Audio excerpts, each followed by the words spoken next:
ನಮಸ್ತೆ friends, welcome back to teacher Divya YouTube channel. ಸ್ನೇಹಿತರೆ, ಇಂದಿನ ಈ ಒಂದು ವಿಡಿಯೋದಲ್ಲಿ 6ನೇ ತರಗತಿ ಭಾಗ 1 ಸಮಾಜ ವಿಜ್ಞಾನ ವಿಷಯಕ್ಕೆ ಸಂಬಂಧಿಸಿದಂತೆ ರೂಪಣಾತ್ಮಕ ಮೌಲ್ಯಮಾಪನ ಪರೀಕ್ಷೆ FA 1ರ ಪ್ರಶ್ನೆ ಪತ್ರಿಕೆ ಹಾಗೂ ಮಾದರಿ ಉತ್ತರವನ್ನು ನೋಡ್ತಾ ಹೋಗೋಣ. ಸ್ನೇಹಿತರೆ, ಯಾರು ಇನ್ನೂ ನಮ್ಮ ಚಾನಲನ್ನು ಸಬ್ಸ್ಕ್ರೈಬ್ ಮಾಡ್ಕೊಳ್ಳದೆ ನೋಡ್ತಿದ್ದೀರಿ, ದಯಮಾಡಿ ಸಬ್ಸ್ಕ್ರೈಬ್ ಮಾಡಿಕೊಂಡು ಒಂದೇ ಒಂದು ಲೈಕ್ ಮಾಡಿ ಫ್ರೆಂಡ್ಸ್. ಇಲ್ಲಿ ನೋಡಿ, ಇತಿಹಾಸದ ಪರಿಚಯ ಮತ್ತು ಆರಂಭಿಕ ಸಮಾಜ ಹಾಗೆ ಭಾರತ ನಮ್ಮ ಹೆಮ್ಮೆ ಈ 2 ಘಟಕಗಳು. ನೆಕ್ಸ್ಟು ಪೌರನೀತಿಯಲ್ಲಿ ಪೌರ ಮತ್ತು ಪೌರತ್ವ, ನಮ್ಮ ಸಂವಿಧಾನ ಈ 2 ಘಟಕ. ಹಾಗೆ ಭೂಗೋಳ ವಿಜ್ಞಾನದಲ್ಲಿ ಗ್ಲೋಬ್ ಮತ್ತು ನಕಾಶೆಗಳು. ಈ ಒಟ್ಟು 1, 2, 3, 4, 5 ಈ 5 ಘಟಕವನ್ನು ಒಳಗೊಂಡಂತೆ LBA ಆಧಾರಿತ ರೂಪಣಾತ್ಮಕ ಮೌಲ್ಯಮಾಪನ ಪ್ರಶ್ನೆ ಪತ್ರಿಕೆಯನ್ನು ಹೇಗೆ ಸಿದ್ಧಪಡಿಸೋದು ಹಾಗೆ ಮಾದರಿ ಉತ್ತರಗಳನ್ನು ಸಹ ನೋಡ್ತಾ ಹೋಗೋಣ ಸ್ನೇಹಿತರೆ. ಇಲ್ಲಿ ನೋಡಿ, ಈ 2 ಘಟಕಗಳನ್ನ LBA 1 ತೊಗೊಂಡಿದ್ವಿ. ನಂತರ ಈ 3 ಘಟಕಗಳನ್ನ ಸೇರಿಸಿ LBA 2ರ ಪ್ರಶ್ನೆ ಪತ್ರಿಕೆಯನ್ನು ರಚಿಸಿದ್ವಿ.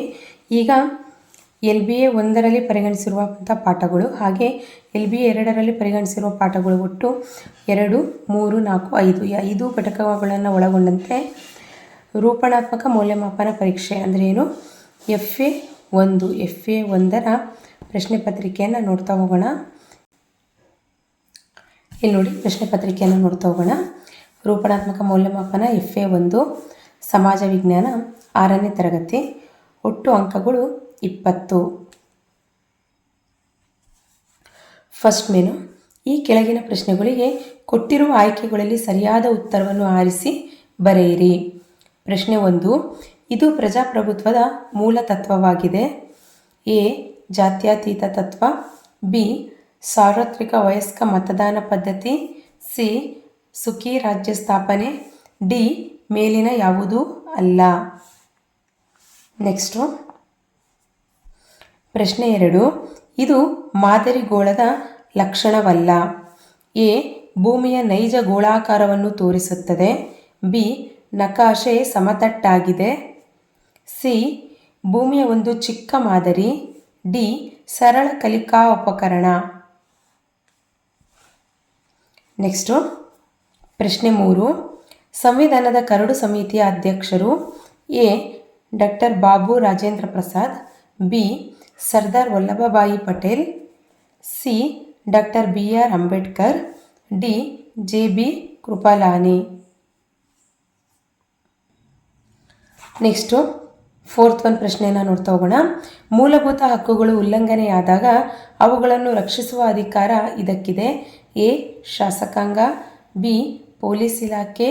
C. ರಕ್ಷಣಾ ಪಡೆ. D. ನ್ಯಾಯಾಂಗ. ನೆಕ್ಸ್ಟ್ ಮೇನ್ ನೋಡೋಣ. ಸೆಕೆಂಡ್ ಮೇನು, ಖಾಲಿ ಬಿಟ್ಟ ಸ್ಥಳಗಳನ್ನು ಸೂಕ್ತ ಪದದಿಂದ ಭರ್ತಿ ಮಾಡಿ. ಪ್ರಶ್ನೆ 5, ಇತಿಹಾಸದ ಪಿತಾಮಹ ಡ್ಯಾಶ್. ಪ್ರಶ್ನೆ 6, ಜಗತ್ತಿನ ಅತಿ ಎತ್ತರದ ಬುದ್ಧನ ಮೂರ್ತಿ ಡ್ಯಾಶ್ನಲ್ಲಿದೆ. ಪ್ರಶ್ನೆ 7, 1 ಶತಮಾನ ಎಂದರೆ ಡ್ಯಾಶ್ ವರ್ಷಗಳು. ಪ್ರಶ್ನೆ 8, ಸಂವಿಧಾನ ದಿನಾಚರಣೆಯನ್ನು ಆಚರಿಸುವ ದಿನ ಡ್ಯಾಶ್. ಪ್ರಶ್ನೆ 9, ಪ್ರಥಮ ಮಹಾಚುನಾವಣೆಗಳು ನಡೆದ ವರ್ಷ ಡ್ಯಾಶ್. ನೆಕ್ಸ್ಟು ಥರ್ಡ್ ಮೇನ್ ನೋಡೋಣ. ಈಗ ಕೆಳಗಿನ ಪ್ರಶ್ನೆಗಳಿಗೆ ಒಂದು ವಾಕ್ಯದಲ್ಲಿ ಉತ್ತರಿಸಿ. ಪ್ರಶ್ನೆ 10, ಇತಿಹಾಸ ಎಂದರೇನು. ಪ್ರಶ್ನೆ 11, ಪೌರತ್ವ ಎಂದರೇನು. ಪ್ರಶ್ನೆ 12, ಅಕ್ಷರದ ಪರಿಚಯವೇ ಇಲ್ಲದ ಇತಿಹಾಸದ ಕಾಲಘಟ್ಟ ಯಾವುದು. ಪ್ರಶ್ನೆ 13, ವಿವಿಧ ಪ್ರಕಾರದ ನಕ್ಷೆಗಳನ್ನು ಸೇರಿಸಿ ತಯಾರಿಸಿದ ಪುಸ್ತಕವನ್ನು ಏನೆಂದು ಕರೆಯುತ್ತಾರೆ. ಪ್ರಶ್ನೆ 14, ಭಾರತ ಎಂಬ ಹೆಸರು ಹೇಗೆ ಬಂತು. ನೆಕ್ಸ್ಟು 4th ಮೇನ್ ನೋಡೋಣ. ಕೆಳಗಿನ ಪ್ರಶ್ನೆಗಳಿಗೆ 2-3 ವಾಕ್ಯಗಳಲ್ಲಿ ಉತ್ತರಿಸಿ. ಪ್ರಶ್ನೆ 15, ಇತಿಹಾಸದ ಪ್ರಮುಖ ಆಧಾರಗಳು ಯಾವುವು. ಪ್ರಶ್ನೆ 16, ಒಂದು ದೇಶದ ಪೌರತ್ವವನ್ನು ಪಡೆಯುವ ವಿಧಾನಗಳನ್ನು ಪಟ್ಟಿ ಮಾಡಿ. ಪ್ರಶ್ನೆ 17, ನಕಾಶೆಗಳ ಉಪಯೋಗಗಳನ್ನು ಪಟ್ಟಿ ಮಾಡಿ. ನೋಡಿದ್ರಲ್ಲ ಸ್ನೇಹಿತರೆ, ಇದಿಷ್ಟು ಕೂಡ LBA ಆಧಾರಿತ ರೂಪಣಾತ್ಮಕ ಮೌಲ್ಯಮಾಪನ ಪರೀಕ್ಷೆ 1ರ ಮಾದರಿ ಪ್ರಶ್ನೆ ಪತ್ರಿಕೆ. ಈಗ ಇದಕ್ಕೆ ಸಂಬಂಧಿಸಿದಂತೆ ಮಾದರಿ ಉತ್ತರವನ್ನು ಸಹ ನೋಡ್ತಾ ಹೋಗೋಣ ಸ್ನೇಹಿತರೆ. ಇಲ್ಲಿ ನೋಡಿ, ಫಸ್ಟ್ ಮೇನ್, ಕೆಳಗಿನ ಪ್ರಶ್ನೆಗಳಿಗೆ ಕೊಟ್ಟಿರುವ ಆಯ್ಕೆಗಳಲ್ಲಿ ಸರಿಯಾದ ಉತ್ತರವನ್ನು ಆರಿಸಿ ಬರೆಯಿರಿ. ಏನಂತಿದೆ, 1ನೇ ಪ್ರಶ್ನೆ, ಇದು ಪ್ರಜಾಪ್ರಭುತ್ವದ ಮೂಲ ತತ್ವವಾಗಿದೆ ಅಂತ ಪ್ರಶ್ನೆ ಇದೆ. ಇದಕ್ಕೆ ಉತ್ತರವನ್ನು ನೋಡೋದಾದರೆ ಜಾತ್ಯತೀತ ತತ್ವ, ಸಾರ್ವತ್ರಿಕ ವಯಸ್ಕ ಮತದಾನ ಪದ್ಧತಿ, ಸುಖಿ ರಾಜ್ಯ ಸ್ಥಾಪನೆ, ಮೇಲಿನ ಯಾವುದೂ ಅಲ್ಲ ಅಂತಿದೆ. ಉತ್ತರವನ್ನು ನೋಡೋದಾದರೆ ಒಂದನೇದಕ್ಕೆ ಆನ್ಸರು ಸಾರ್ವತ್ರಿಕ ವಯಸ್ಕ ಮತದಾನ ಪದ್ಧತಿ, ಆಪ್ಷನ್ ಬಿ. ನೆಕ್ಸ್ಟು ಎರಡನೇ ಪ್ರಶ್ನೆ, ಇದು ಮಾದರಿ ಗೋಳದ ಲಕ್ಷಣವಲ್ಲ. ಯಾವುದು? ಭೂಮಿಯ ನೈಜ ಗೋಳಾಕಾರವನ್ನು ತೋರಿಸುತ್ತದೆ, ಭೂಮಿಯ ಒಂದು ಚಿಕ್ಕ ಮಾದರಿ, ನಕಾಶೆ ಸಮತಟ್ಟಾಗಿದೆ, ಸರಳ ಕಲಿಕಾ ಉಪಕರಣ. ಸೊ ಇದಕ್ಕೆ ಆನ್ಸರ್ ಯಾವುದು? ನಕಾಶೆ ಸಮತಟ್ಟಾಗಿದೆ, ಇದು ಮಾದರಿ ಗೋಳದ ಲಕ್ಷಣವಲ್ಲ. ಹಾಗೆ ಇದಕ್ಕೂ ಕೂಡ ಯಾವುದು? ಸಾರ್ವತ್ರಿಕ ವಯಸ್ಕ ಮತದಾನ ಪದ್ಧತಿ ಅಲ್ವಾ. ನೆಕ್ಸ್ಟು ಪ್ರಶ್ನೆ 3 ನೋಡೋಣ. ಸಂವಿಧಾನದ ಕರಡು ಸಮಿತಿಯ ಅಧ್ಯಕ್ಷರು doctor Babu Rajendra Prasad, B Sardar Vallabhbhai Patel, C doctor BR Ambedkar, D JB Kripalani. ಇದಕ್ಕೆ ಆನ್ಸರನ್ನು ನೋಡೋದಾದರೆ ಮೂರನೇದಕ್ಕೆ option C doctor BR Ambedkar.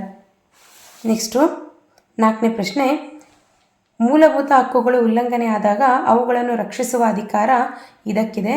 1 ಶಾಸಕಾಂಗ, 2 ಪೊಲೀಸ್ ಇಲಾಖೆ, 3 ರಕ್ಷಣಾ ಪಡೆ, ಡಿ ನ್ಯಾಯಾಂಗ.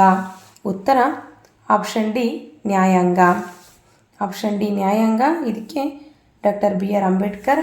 ಹಾಗೆ ಇದಕ್ಕೆ ಆನ್ಸರನ್ನು ನೋಡಿದ್ವಲ್ಲ. ನೆಕ್ಸ್ಟ್ ನೋಡೋಣ ಸೆಕೆಂಡ್ ಮೇನು. ಖಾಲಿ ಬಿಟ್ಟ ಸ್ಥಳಗಳನ್ನು ಸೂಕ್ತ ಪದಗಳಿಂದ ಭರ್ತಿ ಮಾಡಿ.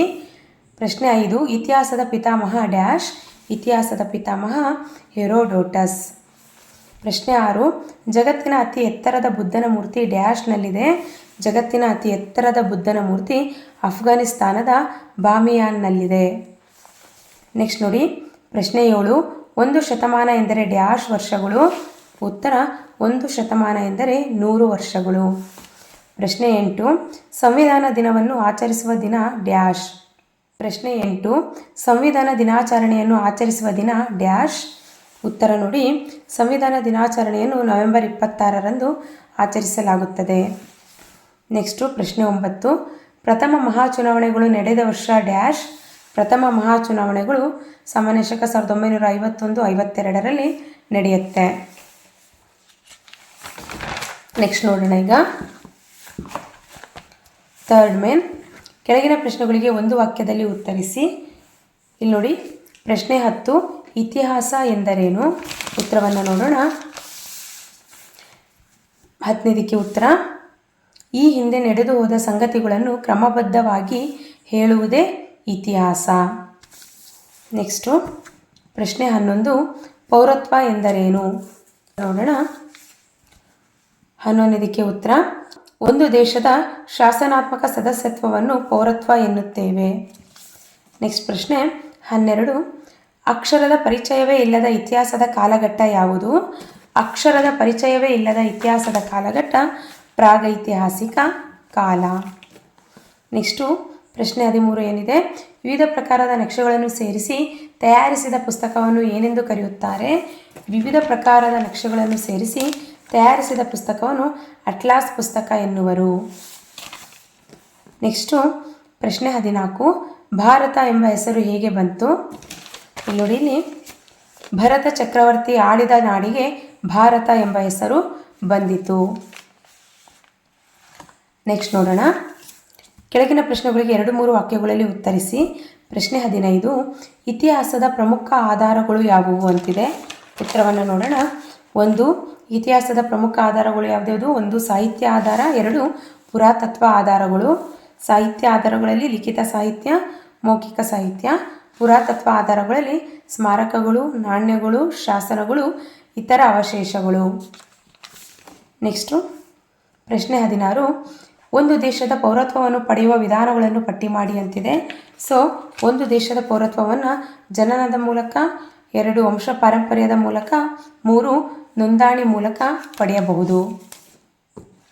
ನೆಕ್ಸ್ಟು 17ನೇದಕ್ಕೆ ಉತ್ತರ, ನಕಾಶೆಗಳ ಉಪಯೋಗಗಳನ್ನು ಪಟ್ಟಿ ಮಾಡಿ ಅಂತಿದೆ. ಸೊ ನಕಾಶೆಗಳ ಉಪಯೋಗಗಳು 2 ನೋಡ್ತಾ ಹೋಗೋಣ. ಗ್ಲೋಬ್ ಭೂಮಿಯ ಆಕಾರವನ್ನು ತಿಳಿಯಲು ಸಹಾಯಕವಾಗುತ್ತದೆ. 2ನೇದು ಭೂಮಿಯ ಮೇಲಿನ ಖಂಡ, ಸಮುದ್ರ ಮತ್ತು ಸಾಗರಗಳ ಸನ್ನಿವೇಶ, ಗಾತ್ರ, ಆಕಾರ ತಿಳಿಯಲು ನೆರವಾಗುತ್ತದೆ. ಸೊ ಗ್ಲೋಬ್ ಏನಿದೆ ಭೂಮಿಯ ಆಕಾರವನ್ನು ತಿಳಿಯಲು ಸಹಾಯ ಮಾಡುತ್ತದೆ. ಅದೇ ರೀತಿ ಭೂಮಿಯ ಮೇಲೆ ಇರುವಂಥ ಖಂಡ, ಸಮುದ್ರ ಮತ್ತು ಸಾಗರಗಳ ಸನ್ನಿವೇಶ, ಗಾತ್ರ, ಆಕಾರ ತಿಳಿಯಲು ನೆರವಾಗುತ್ತದೆ.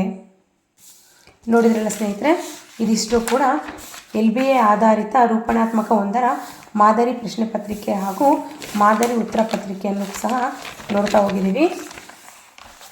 ಇಂದಿನ ಈ ಒಂದು ಮಾಹಿತಿ ಇಷ್ಟವಾದಲ್ಲಿ ಸಬ್ಸ್ಕ್ರೈಬ್ ಮಾಡ್ಕೊಳ್ಳದೆ ಇರೋರು ದಯಮಾಡಿ ಸಬ್ಸ್ಕ್ರೈಬ್ ಮಾಡಿಕೊಂಡು ಒಂದೇ ಒಂದು ಲೈಕ್ ಮಾಡಿ. ಧನ್ಯವಾದಗಳು.